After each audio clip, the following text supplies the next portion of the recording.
We're ready. We're Yay! starting. Yeah, we're live now. So, I want to start with a good cheers. We're gonna get you drunk. Cheers. Let's do it. I'm ready. Oh, wow. Have you ever had mezcal? Not like that. Oh my gosh. I was gonna say, because mezcal here. Whoa. There's so much going on there flavor wise. Wow, I'm down. Yeah, Hey, so what time? Cheers. Yeah, It's fun. that's why you taste it with like nice fresh beer, Wow. Okay. This is awesome. right? Okay. I love everything that you're doing. This is Okay, good. nice. I mean, you don't have to do it, but it is how we usually Part do of the it. Yeah, it's part of the fun. yeah, exactly. How are you? I'm very well, thank you. How are you doing? I'm good, thank you. Yeah, thank you for having me. This is Yeah. so fun. Well, we mentioned this earlier. It was long due. I wanted to ask you about. We're going to start with the basics. So, like, you obviously play the keys. I do. How did you start playing the keys? Was it your first instrument? Was it something you got pushed into? Were you attracted to it? Yeah. Not in a weird way. Yeah, not in a weird way. Totally. Drawn to it. I was thinking of drawn, but I said attracted. I was like, Yeah, no, I know. I'm picking up what you're putting down.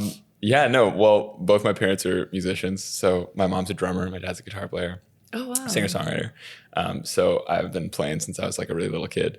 I think like piano was definitely the first one that I took seriously. Why did you take piano though? If your parents play like different instruments? I think for real, my first instrument was probably like my mom teaches like congas and djembe.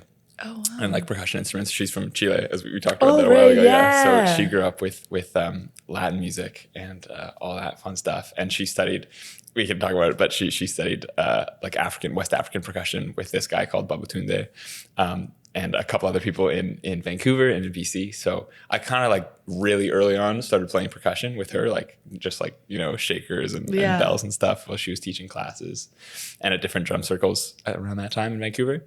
And then I think like my mom put me in piano lessons with a teacher like that was living on our block who happened to teach piano. And that was like the first time I did like lessons. I was probably like 4 or something. Wow. Yeah. But yeah, that was definitely the first like instrument that I wasn't just like, hitting things. I was like, oh, like what is this? Okay. Yeah. And like, well, you were very young, obviously, but like, did you ever go through a stage of like, I don't really like, I'm not enjoying the classes. Like this is totally. like, it's an obligation. I don't want this anymore. Oh my gosh. Yeah. Well, what happened was like my mom, so she put me in these classes and I like immediately, this first teacher, I think her name was Amy.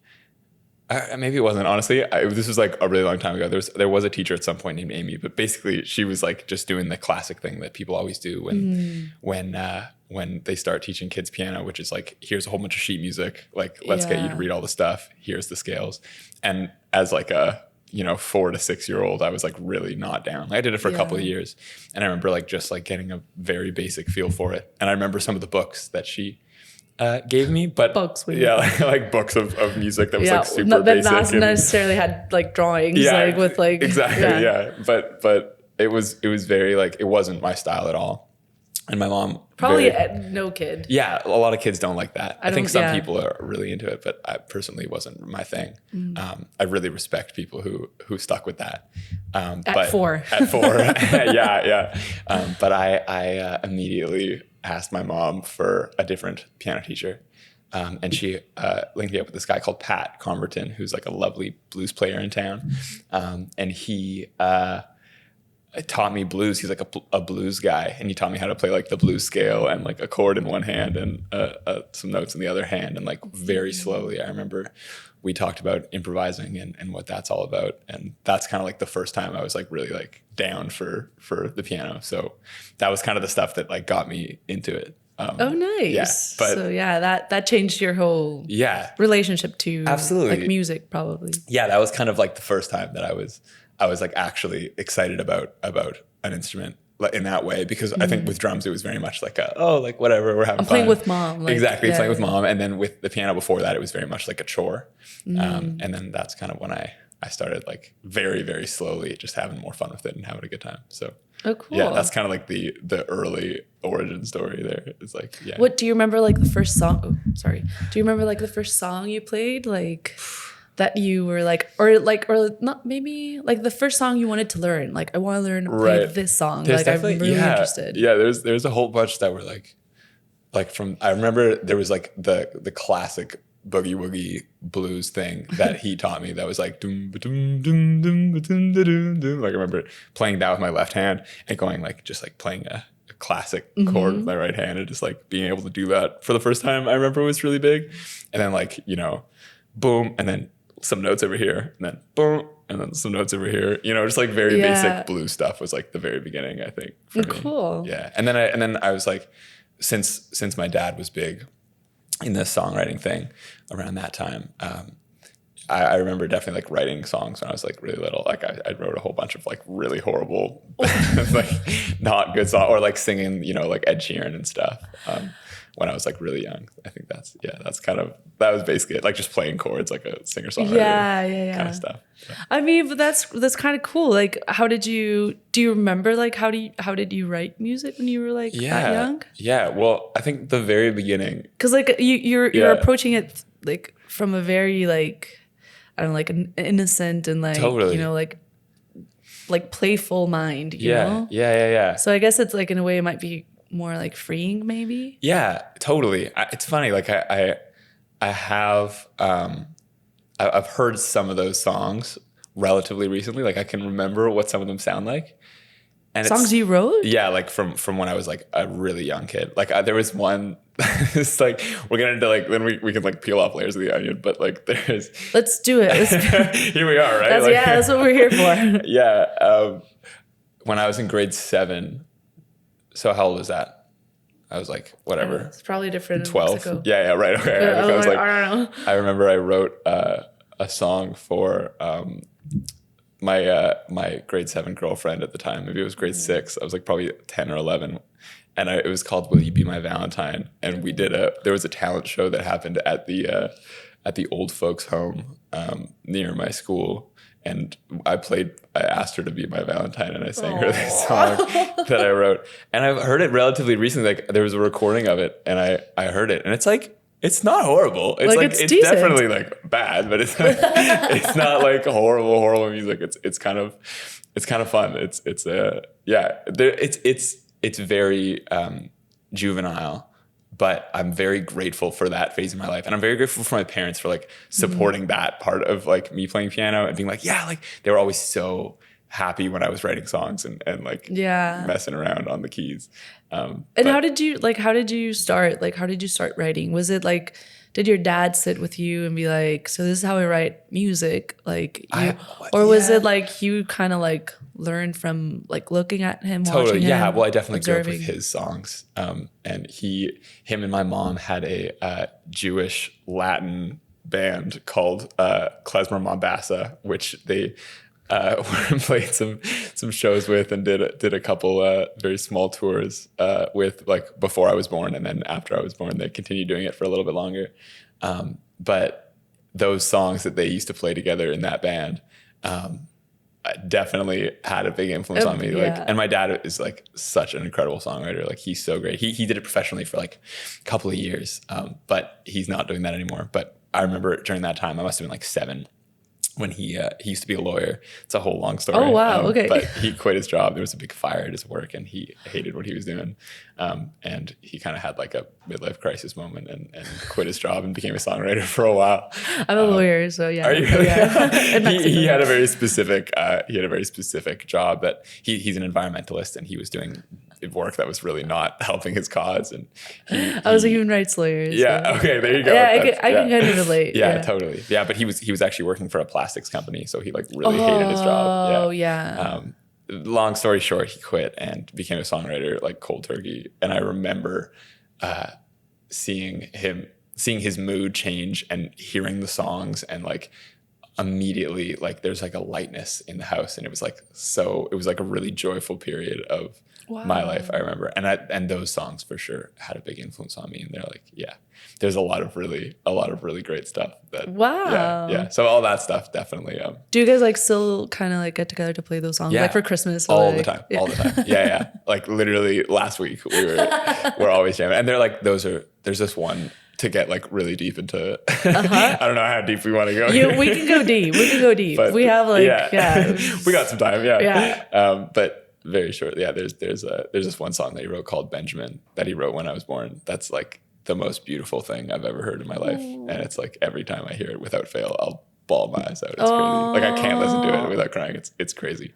Yeah. So those songs are like, they mean a lot to me, and those definitely enabled me like they allowed me to be like explore vulnerable and yeah, exactly. And to like start trying, I was like, oh, okay, like I want to do that too. And they were always like very, like, that's one thing for sure that I'm super grateful for, is my parents have always been so supportive of me, going to jazz school and just playing all the time and trying to pursue this as like a job, which I know a lot of people in the Jewish community specifically are kind of not down for. Yeah. And a lot of my friends have different experiences. So yeah, so I'm very lucky in that regard. Cool. Yeah. Well, that's pretty cool. Yeah.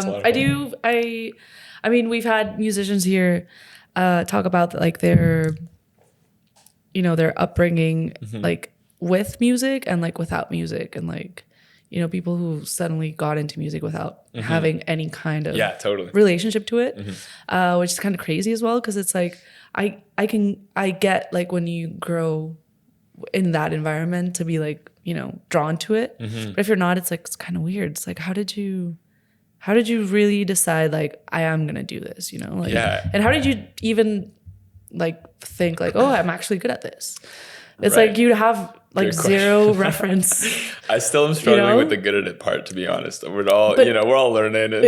But so this is what, like on the other side, when you have people who grew up with like a very musical family, I feel like you guys always question yourselves, like, am I good enough? Because like your references are so many like people that play music in your family, friends, and because you grew with that, so you're like, certainly. I'm not that good enough. Yeah. And you like, like you pick on yourselves like so much. Definitely. So it's like you have like this, I don't know, it's kind of weird. Like people who didn't grow with that, like with that, and they're like, okay, I don't have any reference, but like I'm good. Yeah. I'm like, but how did you decide? Yeah. I overthink everything, and that's probably why I'm a big overthinker myself. So it's like I'm not good enough. I wouldn't even like imagine going in. I don't know. And trying to, no, that's fair. I mean, if you grew up with that, then I feel like you're like the ones that like question yourselves like a lot. Yeah, definitely. There's definitely a lot of that. I mean, yeah. Not to be judgmental, which by the way, you honestly, you're amazing. Oh, and you're like the most like, you're like the busiest musician. That's definitely not true. I'm trying my best. I was like, I mean, like Alvin, you you guys are everywhere all the time. And listen, we definitely, I'm trying to make it work like financially, and also, it's really fun. I feel very lucky that I'm like able to, live in this city and make it work, just playing music and hustling like that. It's so fun. Like we're having just the best time. It's crazy that this whole like doing what you love thing is very interesting, because it's like a lot of work, obviously, because you got to like really be working all the time to make stuff like music, pay the bills. But it's also like the music or the stuff that you're doing is like stuff that is so easy and enjoyable that it's just like you can kind of work yourself to death and feel okay at the end of the day. Yeah. That's what I'm currently at. I'm trying to like find the balance between like, okay, how many hours can I actually work and not feel like I want to die? You know what I mean? Like definitely doing the stuff that fills a cup. You also have like a great,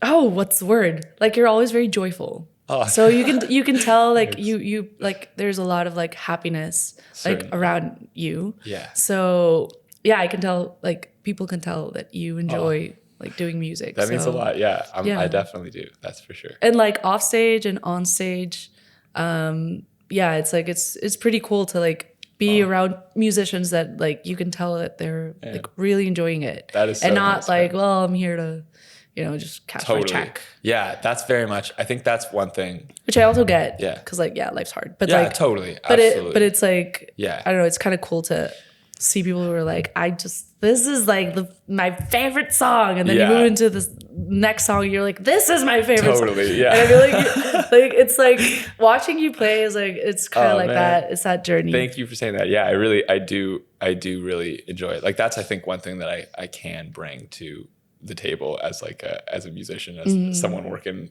in this scene and doing all that. Like I feel like a lot of people, there's a lot of folks obviously in this world that are better at piano than I am and better at producing, and like, you know, it's all like, wow, like you can always look up the mountain and be like, look at all these steps that I have to take, you know.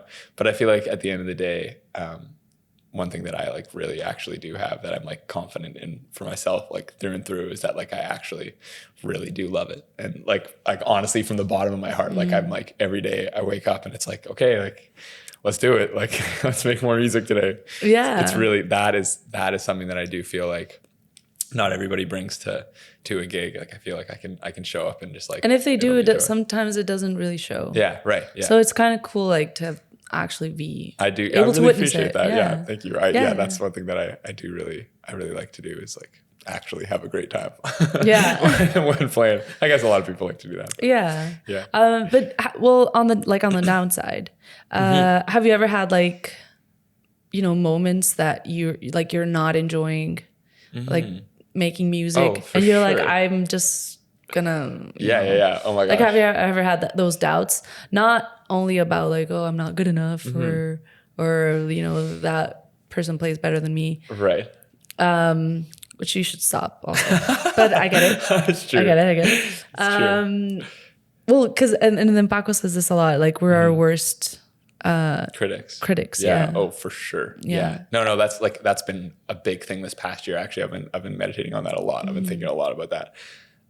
Because I think this, like, I have a to go deep again a little bit. I have like a bit of a comparison issue. Like that's one thing that I've been really working on in my own life, is like, I have a hard time, and I think a lot of people do who play music. I have a hard time separating the moments that I am involved in music with like all of the other times that everyone else in the whole universe has been involved in music. So like I could play a song and like so often I'll be thinking like, man, but like if Oscar Peterson was playing this, like why would anybody want to listen to me when Oscar Peterson records are right there? You know what I mean? Yeah. Which is like, that is like such a destructive thought.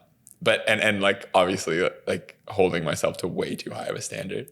But I think that a lot of the work this past year has gone into realizing that like music is just a thing in the moment that's made. It's just like, okay, here we are right now, like in this room, and it's like a conversation. Yeah. Like it's not about where you are in comparison to other people, and it's just about like the experience, like that moment itself. What you're trying to like absolutely, yeah, totally put on paper and yeah, like, right, or like exactly materialize, exactly that one moment in reality. And I'm really like, I'm working a lot on being able to just like exist as a human being in this thing without like really putting judgment on the music that I make and putting my own self-worth onto that music. Like there's definitely been some hard times this past year. Like I have the honor of playing with like some of the best musicians in the city, even the country, I would argue. Like I'm so grateful for the community that's here, and for my friends. Like I love those guys, and I think the world of them.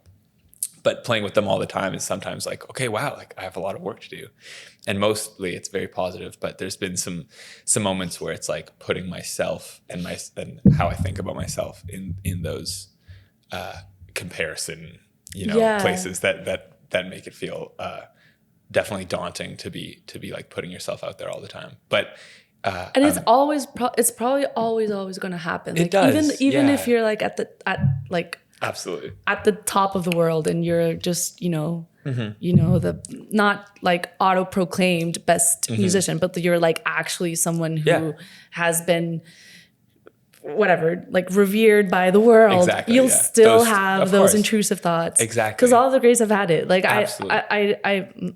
I don't know why I started the sentence with I, but like so I know this is necessarily something that's the same, but regarding with art, like to art, like Picasso had that kind of feeling with Matisse. Yeah. Like they would kind of compete with themselves because like as soon as one would come up with one kind of style, Picasso would be like, what? Like then I have to come up with a new style. And so he came up with like Cubism and like, you know, like, so there's always like this, you know, kind of comparison and, you know, I guess the best way to probably like approach it would be like, you know, or the healthiest way would be like, if you're going to compare yourself, you need to think about it as like healthy competition, something that can actually like draw you or push you to a limit in a good way. So you can actually like bring more to the table. And like every time you've probably written music is probably like when you were not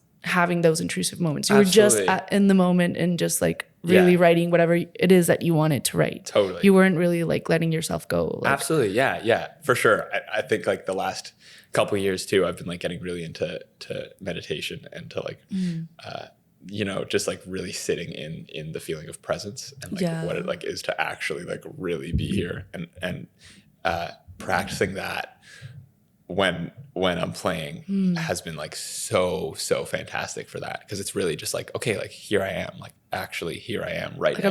I'm not comparing myself to anybody. I'm just playing. Yeah, and when you're there in that space, like there's so much beauty that comes from like being in that place of like just being open, an open space for like a sound comes in and you respond to that sound, and improvisation scenarios and you know, like it just being like super present totally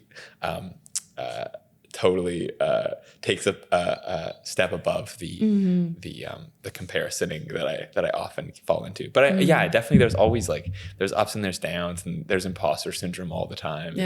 But I think the last few months have been like really, really great in that regard, and I feel like I'm getting a lot better at just like being myself and being there when I'm playing and not being in the headspace of like, oh, like what are the other people doing, or like what am I doing wrong right now, like all these things. But realizing that I can improve and I can be my best self and the best musician that I can be when I'm like fully present and like just being in that's kind of what I'm in that headspace. Exactly. That's like just being open when I'm making music is kind of what I'm working on these days. And then you've played with like a lot of artists, as you already mentioned, here in Vancouver, and like many of them, I mean, they are like, you know, very different. Some like maybe some of them might have like, you know, similar styles or whatever, but like they're all very different musicians. Yeah, absolutely. Do you find like whenever you, you know, when you play music like with them, with like their own original, how do you decide what kind of arrangements? Like, is it something that like the artist tells you like, I'm thinking this about this song, or are you sometimes a little bit more like, no, I feel like it should be like this? Right, totally. And is it something like, does that, you know, decision come from like what you perceive of the person? You know, like, oh, this person is like very joyful, so I feel like the song should just be like joyful. Yeah, that's a good question.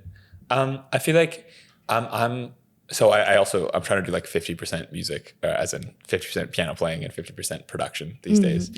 So I feel like that's one area where like the session playing and the live playing and the production thing really overlap. It's like this really, I think it's like a really beautiful,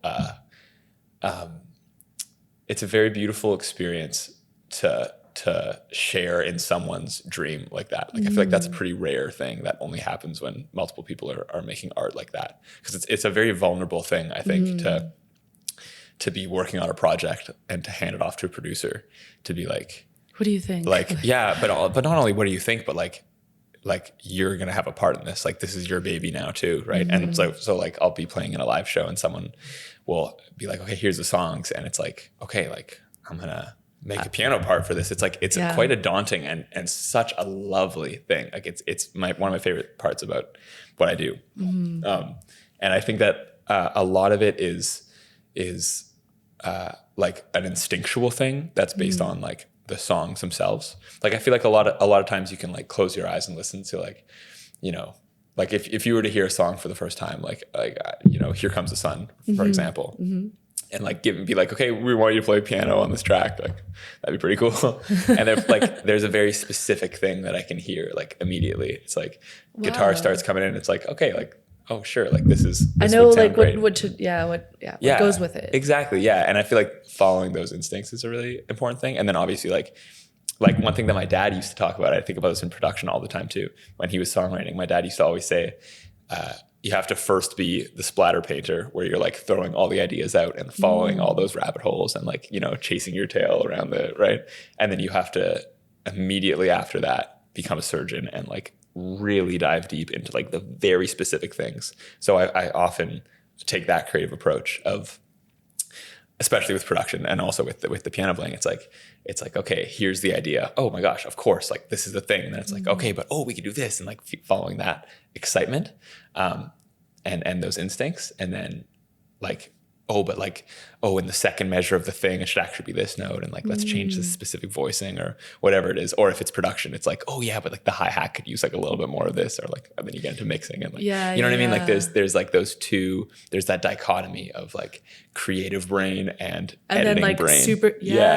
Which I find like so, I love being in both of those places equally. And I'm trying to get better. I feel like I'm pretty good at the first one. Like I love getting excited about music and like running around and chasing my tail. Like that's one thing that I love doing. And the editing is stuff that I'm really trying to work on. Like I feel like a lot of that stuff comes with maturity, and I'm like a kid, I feel like in this scene and in this job. So I'm working on, pulling myself back and being like, oh, this is exactly what this needs. Let's like fine tune this. And so yeah, that's kind of how I approach that kind of stuff. Yeah. And how did you get into production? Like like it's like two, and you kind of mentioned it earlier, like it's like two different kinds, like two different parts of your brain.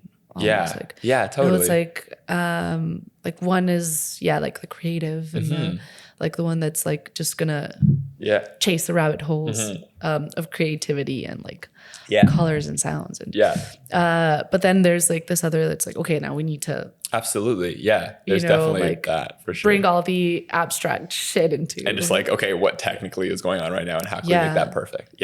For sure. Well, I first got into production because my dad, again, when he was being a songwriter, he had like a bunch of demo gear basically, and which all lived in this little room upstairs. He had like an old digi rack, it was called, and he had Pro Tools. This was like, I must have been like 15 when he got all this gear, or 14. And like very soon after he had it, I was like very curious. And I started just like messing around what are on all it. These toys? Yeah, like what do these buttons do? So, and he like showed me like the very basics. I remember we sat down one day and he was like, oh, check it out. Like this is how you like record something, and like this is what M means. Like it's mute, and like S stands for solo. Like all the like the very basics of like that. And then when he stopped doing production. When he stopped doing songwriting, or like kind of stopped doing it professionally, I moved the gear up into my room at the time, and I started just like making stuff for fun. And then I made more stuff for fun, and it got like slightly better. And then just over the years, it's kind of like very much self-taught, trial and error kind of stuff. And and it's something that I absolutely love to do. And I also feel like I'm very green and like very young in that world. But it's so fun, and I love arranging. Like that's a big thing, like composing different parts for what fits in a track. And so I've really been enjoying working with different artists in town and around the world and stuff, and my own music. Like it's such a joy. That's kind of how I started with that kind of stuff. And I feel I'm really grateful that I'm like doing it for work now. Like it's so cool. Yeah. Have you ever had like moments of like, you're mixing this track, and then you're like, okay, I'm gonna do this for this song, this for that song, and then you present it to the artist, and they're like, I wasn't really thinking. Totally. And you're like, oh, definitely. I guess I got it wrong. Certainly. Oh my god, so much trial and error, like a lot of error for sure. I mean, like I listened to my stuff from like a few years ago of like me just messing around, and it's like so bad. And there's some things that's like, totally. I mean, I'm still making stuff that's bad all the time. I'm trying to do that like actively, to make all the mistakes and like really learn from all that stuff all the time. Do you still think like some of it might be like, oh, like I didn't think much of it like during that time. Oh, I was for like sure. really young. And then now it's like, it's actually kind of cool. Yeah, like absolutely. I feel like maybe if I, changed this, Yeah. switch this or whatever, like it's going to Absolutely. be something that really works. Totally. Like, Well, and age as well. Yeah. I'm definitely grateful for that side of like that part of me that did that when I was 16 or whatever. Cause I feel like it's like a pretty unconventional way to learn that kind of stuff. And I feel like a lot of there's definitely some stuff that was unusable and horrible, but a lot of the stuff, like even that stuff is like that music is so important to learn from. Like I feel like all those tracks that were horrible and the ones that were good, like all those things are things that have informed the way that I produce, which I think is like pretty different than the way a lot of people do, because it was like so self-taught and so self-driven and like just me making stuff in my bedroom kind of thing. I mean, which I guess I think like Rick Rubin also has mentioned this, like he only produces whatever it is that he likes. Yeah, which totally. is why he's done like many different things and styles, and it's just like it's not like I want to get married with metal or I want to get married with totally. Like hip hop or like he just if I like this, I'm just gonna go for it. Yeah, absolutely. So he has his own style, and he's like, so I feel like it's like sometimes I guess it's good if it's not necessarily taught, if it's like self-taught, because like you are definitely gonna know what you like, and you're definitely gonna know what you want for that song, because you've been learning it like by trial and error by yourself, like completely by yourself, for sure. So I guess that also can help you like consolidate you better as a musician. Absolutely. And like what you want and definitely what leads you're to looking a sound, for, for sure. Absolutely. I definitely so maybe you're not that green. Well, I mean, maybe it's that's all just relative, maybe that's just your own judgment. Totally. Well, I guess in a lot of ways, I often do that. But I think, it's I definitely feel like there's like I did jazz school as well, like at Kaplan University, and I feel like similarly to that whole world, like I feel like I've spent all this time in my life practicing and working on a craft like production and music, and I can like see myself at the bottom of a mountain, like looking up and like seeing the endless, trek up into the clouds of like all that like there Olympus. Is to do. It's like, exactly. Like, whoa, like look at all this, the places I have to go to get to those places that I want to be. And it's such a wonderful feeling right now. Like I love that feeling of feeling like I don't know anything. And obviously I do, like it's all relative. And like some people would see my playing and they'll say like, wow, like I want to be as good as you someday. And I feel so grateful for those people. And then, I see players in town and I go, man, I want to be like that guy someday, And it's like for me, I'm really trying to sit in the feeling of being like, of appreciating that like feeling of like youthfulness, like in a lot of ways. Like I really try to feel like a 5-year-old when I'm playing, because it's like I just want to be young and learn a lot all the time, and like that's kind of I'm really enjoying that space. Nice. So in that way it's definitely and then how did you like when I mean you grew up with so much music, but like when did you decide like, okay, I really want to make it work? Like I'm gonna study, and then I'm gonna, totally eat from this. Right. Well, food on my table is coming from this. Well, I started gigging when I was like pretty young. Like me and my cousin Maya Ray, who's another artist in town, who's now in Boston. She and I started busking together when we were like, so we started like playing gigs together when I was probably like 12 and she was 9. And that was like a big thing for both of us. I think like that was like the first, we busked at Granville Island, and we were like there every weekend. It was like a consistent, like, okay, we're like hustling and like we made some cash. It was like really cute. But that was kind of like one of the first. I was also in this show choir growing up in high school. And we would do like some gigs here and there. We'd like sing a lot of Christmas tunes, and there was like, we had like little dance numbers and stuff going on. So I was gigging a whole bunch there, and also stuff with my family. We had a family funk band called Funkasaurus Rocks, and we would do very strange assortment of gigs in town as well. So like throughout high school and and like earlier than that, I was playing.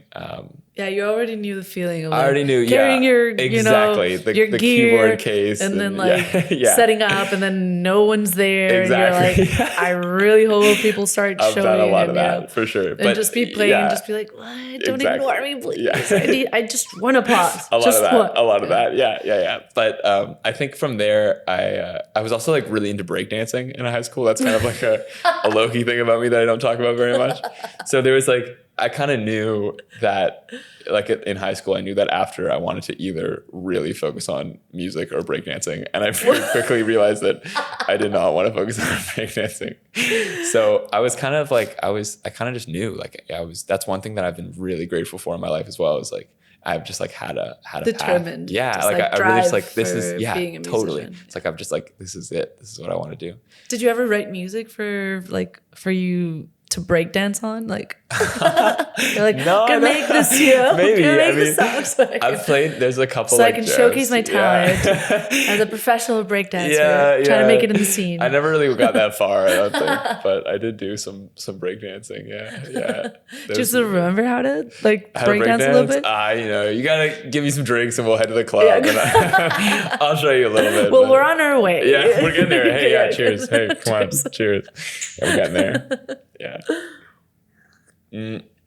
But yeah, no, I kind of knew throughout high school that I wanted to pursue this. Yeah. And then once you started like school, and did you feel like, oh, wait, this is very different than my dad telling me? Totally, yeah. Giving me like some tips. Like this is absolutely a whole different. Mm-hmm. Well, once I got to high school, I was like more self-taught. With piano, like I wasn't doing lessons or anything more. Like I was really into theory, like play. Okay. And I was really into I was like just beginning to learn how to actually play, but it was like very, very green still. And then I went to school, and I was the only kid at my high school. I went to PW. I was the only kid who like was really playing like that. Like there wasn't that many music kids there, and the music program was like kind of bad. So I was kind of like big fish in a little pond. In terms of like musicians that were coming out of that scene, and there wasn't a lot of my friends who were trying to do that. I mean, that could be also very discouraging, especially when you're young. Totally. Well, you're like, well, there's nothing. Yeah, that's true. It was more like I felt like I was really confident with my playing. Like I walked that's into cool. It was powered cool. through that. Yeah, totally. But I came into like you recognize like I can do this. Like, yeah, totally. That was the thought. And then I went to school, and that was completely squashed like right away, because it was like immediately I like walked in and I was like for sure the worst player at school, for sure. Like by no, like for real. In first year I was like so bad. And you can ask Alvin, like I was like really like not, he was there. It was really not good. But I does he say like, yeah, you were really... No, I sucked. You were the worst. I sucked. I was like, I was in the bottom band. There's like a whole bunch of bands at CAP, and I was like at the bottom one every year in a row until the last year when I like got into the good one, which was nice. But I like really only started actually taking piano playing seriously like probably in third year, which was like 5-6 years ago. So like that's kind of when I actually like started taking music seriously, where it was like where I realized that I had to like practice to get better. To actually, it was like kind of just like, oh, we're having fun, ha ha ha. I remember like in first year, one of the teachers, who's this like big scary French Canadian dude named Réjean Marois. He was teaching. Shout out to Réjean Marois if you're listening. Scary professor. You're definitely not. But he was a very scary guy in my eyes, and we did a unit on the blues, like first thing in school. And I was like having so much fun, and like the blues was like my thing. And I was like putting my foot up on the piano and and he literally like, he stopped the performance. This is like our first performance at school. He like stopped it, and he like full out yelled at me like you're a disgrace to this art form. Like you're dancing around, like you're not taking it seriously. Like this is like, he was basically like, you're horrible at what you do. Yeah. And I almost cried. Like I was so scared and not expecting it at all, and like so shocked. And then I like that day I was like I have to practice. Like I was like, okay. What do you mean? This isn't like, supposed to be fun? It isn't just like, yeah, exactly. Just fun? Totally. Like, and then over the next couple of years, I like really, I began to realize that like consistency and like actual hard work at this like really does pay off. And so then over the past couple of years, I've like put in the time, and I feel like I've definitely, like, one thing I will say is like, man, I've put in some hours, like, and I'm still just at the beginning, but I'm definitely, I feel like I've improved, which is great. Yeah. Do you still practice even though you've had like a long session day with like other musicians? Yeah. All the time. Yeah. All the time. How long do you, like, sometimes you have like long days of like, you played here and then you played there and then you played there. Totally. Then you still go home and then just be like, okay, now I have to practice. Like some like low key like wrist issues and stuff. So if like my hand's sore, then I won't play. Yeah, but like for the most part, I try to practice every day. And like while I was at school, I was doing like 3 hours, 4 hours a day. I was trying to do. Wow. And then, but recently, because it's been like a lot of gigs and stuff, I feel like I'm trying to get back to doing that. Like, but it's been a lot of like playing at shows. Do you have dreams where you're playing? Like if there's like a part like does it come back in my dreams? Yeah, like if you have a part that you're That's like, so I'm not like, I don't like this arrangement, I want to change it, and then you're just like kind of struggling, so no, and then you go to sleep, and then you like comes out my dream brain. like I actually don't remember my dreams very often, but I do find my like I daydream stuff like that all the time. Like if I'm like in the shower and like my mind's just wandering, and then you're like, and I'll be like I'll find myself singing it. I'll like catch myself, be like, oh my god, that's the thing, you know, like that's kind of cool. But no, I don't dream very often. I wish that'd be cool. I mean, you probably do dream. I do. Yeah, you just don't remember it. Yeah, exactly. Yeah. You could probably practice to like remember it. Yeah. It doesn't matter, but it might or might not be relevant. It might help you or might not. Yeah. So there's this study that talks about like, but it's about sports, but I feel like it's probably the same thing. I think maybe not. No, I'm with you. Let the scientists on our comments let us know. I don't know if there is anybody, any scientists there. There's any scientists? Yeah, but there's a study that talks about like they did this study with people that played basketball that would like practice. Like I know they would the one shoot, you're talking about. You know, like they would shoot, whatever, like 100 times a day. And they like to get better, and then they put like the same amount of like group of people to think about shooting and their technique and everything, and not touching a ball, like just thinking about it. And the percentage of them actually, when it came to like shooting, were actually like very similar. Right. Yeah. Because like so. And then like there's like they talk about like studies about like people who dance, and I think there is one about music. I just I'm sure there is. Yeah. But I'm pretty sure there should be one. There's a lot of ties between like sports research and music research. Like that's because it's muscle memory. Absolutely. That's what it's about. Like embodied. We talked a lot about this in school. Actually, it was like about like the embodied experience of like there's a lot of research in sports, but like it totally translates because it's music. Very, very similar. It's all about it's muscle memory. And like and dancing is because it's muscle memory. Certainly. Yeah. But I do. Yeah. That is something that I think about often, actually. Like I'll often go through parts in my, like I'll close my eyes and I'll like think about a piano and I'll like visualize myself. Like, okay, like what's it? You know what I mean? Like that, I do that a lot before shows if I'm like feeling concerned about the parts or whatever. Or like and you're not playing, but you're like really like actively thinking about it. Totally. I mean, and it, like I used to play a lot of sports when I was younger. So I used to, even still now, but like my first dreams would always be me playing the sport that I was playing during that moment, because I played like soccer and basketball and tennis and like I played, I don't know. So usually my first dreams would be like me playing that specific sport. Yeah. And then like I don't know. Yeah, I guess like that was like my recurring kind of dreams, like short and nothing meaningful, but I would dream about it. Yeah. And then for like, if I was climbing, and that's something that I've heard about other people who climb, that they either daydream about like a specific like route, and they're crazy. Like, okay, I have to like do this and this, and but it has like this, so maybe I have to do like my leg, blah blah blah. So I was like, I feel like there's definitely some similarities there. Yeah, I mean, I think about it a lot. I'm always like, there's always stuff that's going on in my subconscious for sure. Yeah. It's pretty like entrenched in my brain. I kind of have like it's a bit of an obsession, I think we would call it. Yeah. I mean, or not. I mean, I guess it's like it's in a good way. It's like it's like love for what you do. Absolutely. Yeah. And then like when you were at CAP, how did you move from like that lower band? You mentioned like last year you moved to how does it work? Yeah. Well, I mean, Like who decides? Is it like, yeah, there's democratic? Is it like, is it Yeah. that scary teacher saying, okay, now you can go up, like whatever? Honestly, basically that. There's like this one guy, the one teacher who's kind of like, in a lot of ways, the head honcho there. His name's Brad Turner. He's a lovely, lovely individual who is genuinely one of the better musicians in North America, or like he's like so incredible, and he's like very low key in his demeanor, and he's very like understated, sometimes intense when it comes to teaching. But like I've learned a lot. We love intense Totally, teachers. yeah. I personally learned a lot. He's a piano player and a trumpeter, and I learned a lot from him during the last couple of years of school. And I think that I was like, and the thing is, like when I was, like I was saying before, when I was like 4 and I rejected the sight reading part of my studies. Mm-hmm. I suffer from that now because I'm like so horrible at reading music, and that's like a big part of being in university for music is reading it and writing it.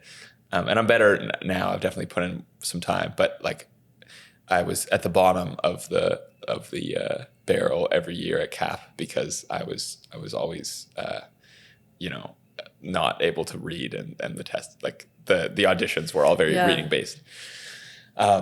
So I was always at the bottom, and then like for the first, because I did it in 5 years, the first 4 years I was in the bottom band, and then the last year, this guy Brad who runs the A band at CAP, which is like the top ensemble, I think he noticed that I was putting in a lot of work, and he was like, took a chance on me, I guess, and he was like, come and hang out in A band for the last year, which for me at the time was like a really big honor, and I took it like really seriously, and I learned so much having that scary man, fantastic musician look over my shoulder every day. I would hyperventilate. I'd walk into that class. It was Thursday nights, started at like 6, it was going till 9. It's Thursday nights, and I was like every Thursday I'd walk in and I'd be like, it's time, and he'd put like new music in front of me, and he'd be like, you're taking a piano solo, and I was like, okay, and I'd be like reading these notes and like literally hyperventilating, and it would be like, we're like doing the thing, and he's like, he'll say either like that was horrible, or he'd be like, nice job, that was okay, I guess, like, you know what I mean, like I feel like that was a big learning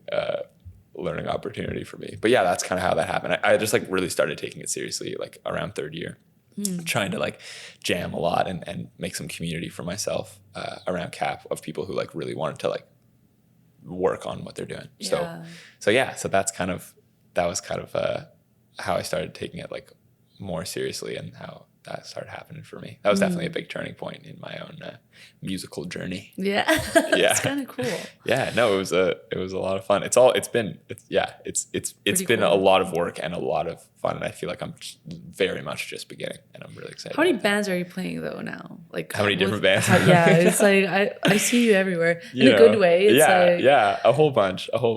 I mean, like, I basically say it's like freelance piano. So I like am basically playing just like keys for a whole bunch of different folks. I would say like, I don't know, somewhere around like 10, more than 10. Yeah, more than 10. I feel like it's like more than 10. Yeah, but I don't know. Yeah. I'm like, I probably don't know. Yeah, there's a lot. Yeah, I played a lot of different projects, and then yeah. It's such a pleasure. I don't think it's definitely not about how many. Like I'm trying to more and more to like say no to the stuff that's not like really inspiring or doesn't pay that well, Like exactly. So I mean, you gotta eat. Everyone exactly. Yeah. It's like but yeah, no, a whole bunch of different folks. I'm so blessed that people want to play with me. Like it's so fun, so good. Yeah. And what's like, do you still feel like your heart is where the blues are, or is it more like? Totally, yeah. I mean, lots of different things. I'm like, I really did not think that I was gonna like jazz going to jazz school. Like being that kid in high school who like thought he was like head honcho. I was like, yeah, like I just want to get good at playing like funk music and like and hip hop and stuff. And then I went to jazz school and like really fell in love. Oh, yeah. Like I mean, it took me like a couple of years. Like I was kind of like rejecting it for the first little bit, or like open to it but kind of like unsure. And then it kind of hit me. I heard like some I'm like a big Oscar Peterson guy. I heard an Oscar Peterson record called Night Train for the first time. That like really changed my mind. There's this record by Hank Mobley called Soul Station. It's like an old 60s jazz record that's like, Oh, wow. it's unbelievable. And I heard it and I was like, this is so cool. What is this? The record Ella and Lewis, you may have heard. It's like, that's like a classic. I heard that for the first time with Oscar Peterson's on piano for that one. And it like totally killed me. Some Ahmad Jamal albums. Like there's a few that like I know are like the ones that like really like changed my mind. And now I'm so down to go down that rabbit hole. All I want to do is get good at that music. Yeah. And then obviously be doing all the other stuff. Yeah, like, of course.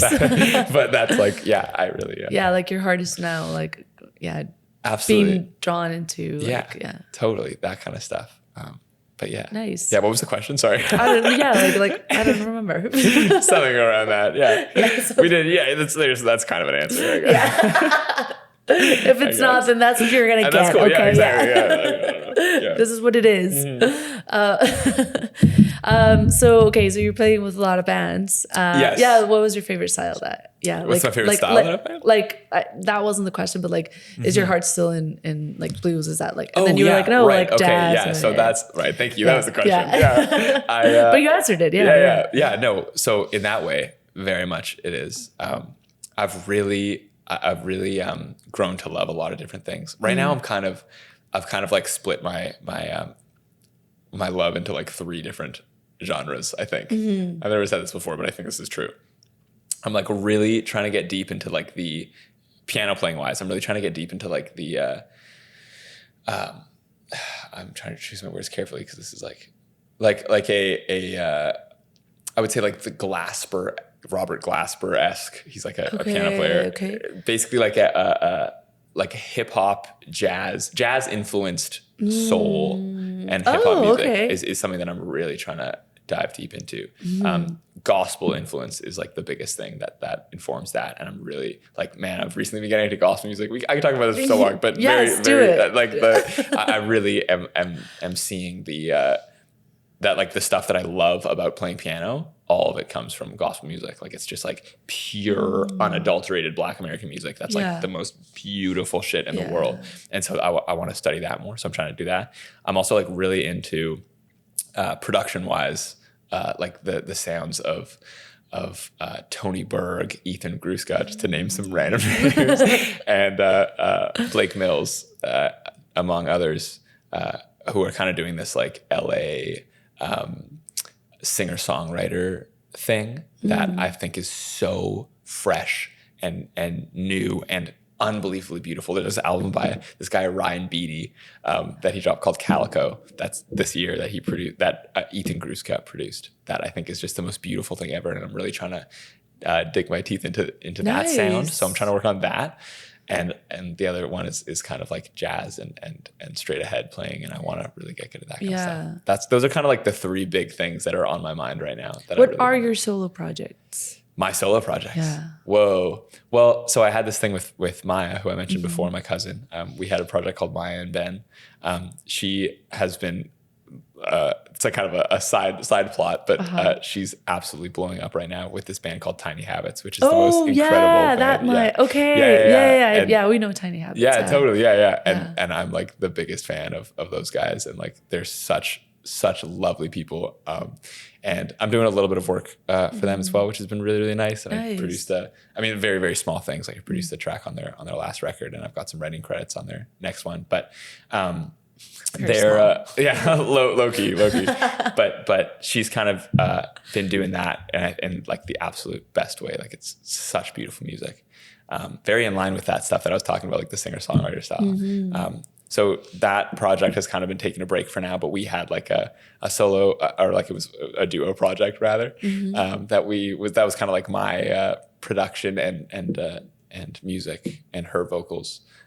In a lot of ways, like there was a lot of crossover, but that was kind of the vibe there. And so that's kind of like where the busking, when I was a kid, that's kind of where that went. And so we've got some music out there, which is really fun. Yeah, it's a lot of fun. It's like, because it's someone that I guess you have like a very special connection with, because like you've been I don't know, like probably communicating. Yeah, totally. She's also like my best friend in the whole world. And every time she's here, we hang out. So it's like, that's really nice.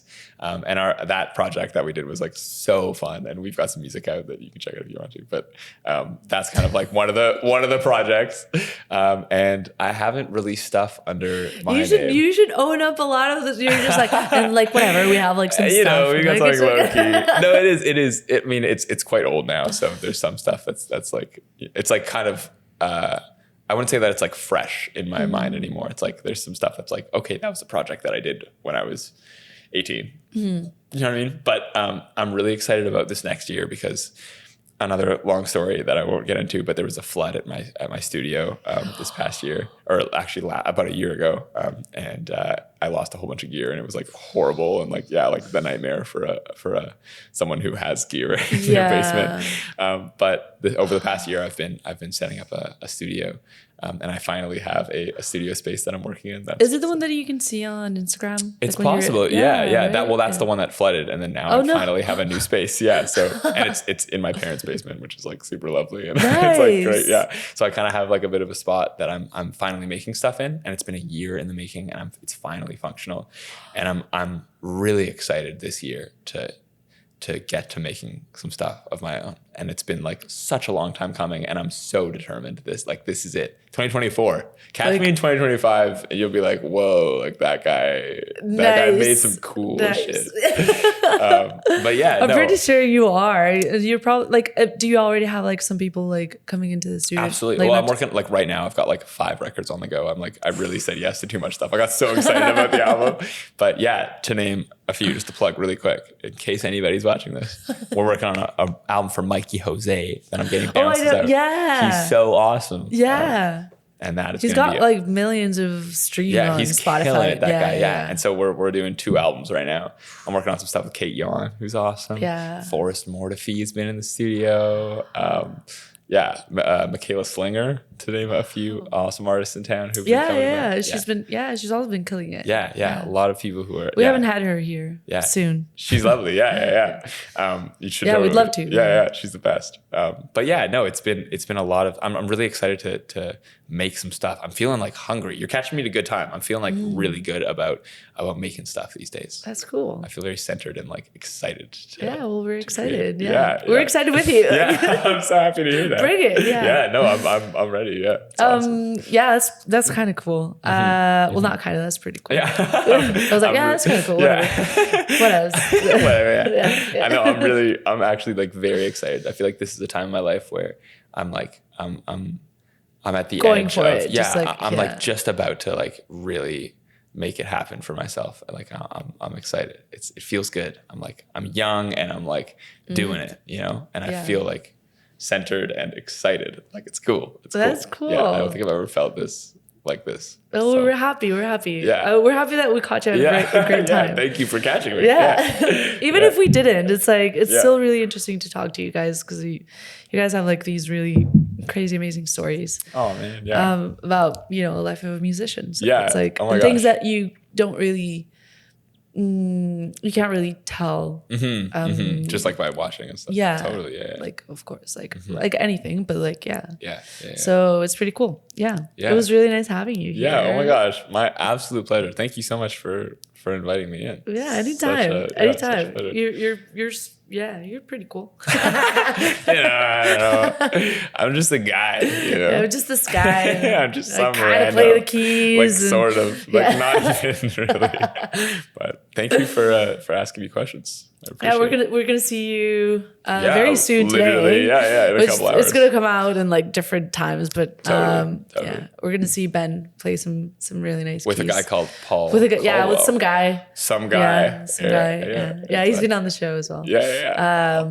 Yeah, I always cry when I ever listen to Paul. I know, he's the best ever.